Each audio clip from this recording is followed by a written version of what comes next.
أعزائي مشاهدي قناة داروت على اليوتيوب ومتابعي صفحة داروت على الفيسبوك، تجدد لقاءاتنا النهارده عقب انتهاء اليوم الرياضي المميز في مؤسسة كيو جيم الرياضية.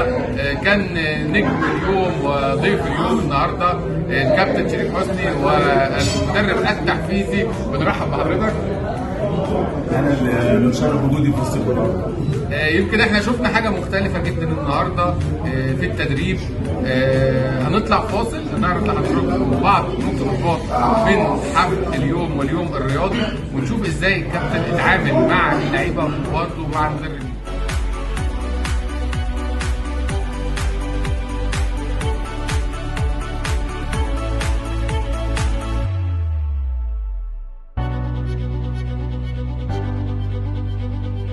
ورجعنا لكم مرة تانية، وروستا كابتن روستا أهلا بيك. عايزين نعرف امتى بدأ التدريب التحفيزي في مصر وازاي حضرتك اكتشفته او فكرت فيه؟ هو الفكره بس الاول يبقوا عارفين الساده المشاهدين احنا بنتكلم واحنا قاعدين ليه؟ بعد المجهود المضني حصل النهارده.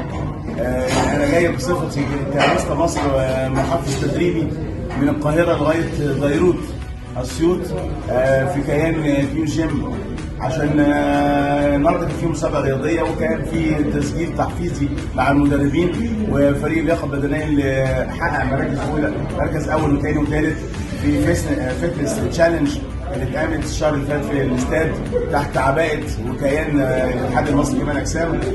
المجهود بعد ما خلصت النهارده فوجئت ان مستوياتهم عاليه جدا لدرجه ان انا طاقاتي كلها تم استنفاذها. لما جيت بتقول لي هعمل لقاء معاك قلت لك استاذنك بلاش شهور خليها ارضا يعني.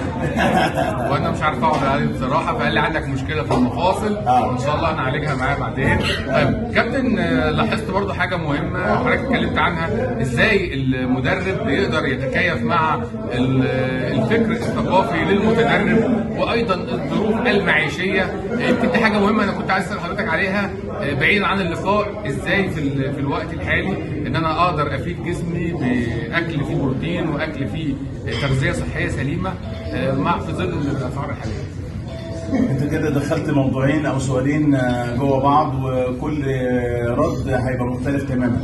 انما هعتبر الجزئيه الاولى مهمه، ان كل حد بيجي يتدرب دلوقتي للمدرب او للمؤسسه الرياضيه هو اوريدي قبل ما يجي ساب جيم وساب المدرب قبله.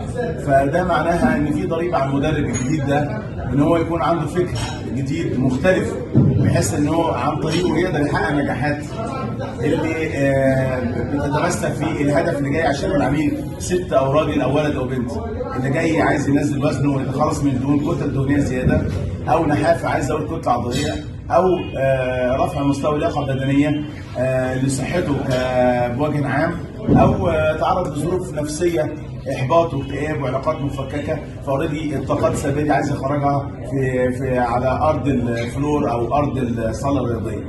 وبعض الحالات المرضيه بتيجي زي السكر والضغط وفشارة المفاصل، ودي معناها ان المدرب لازم يكون متفتح على ثقافات العالم كله بحيث ان يحتضن كل الحالات اللي موجوده، لان مش كل اللي جاي عشان كلمه كمال اجسام بس. وده معناه ان هو يبقى يذاكر وياخد كورسات ويبقى عنده اكتر من اسلوب في التدريب، على اعتبار ان هو بيدرب مراحل سنيه تحت السن، تحت 21 سنه المرحله الشخصيه ما اكتملتش.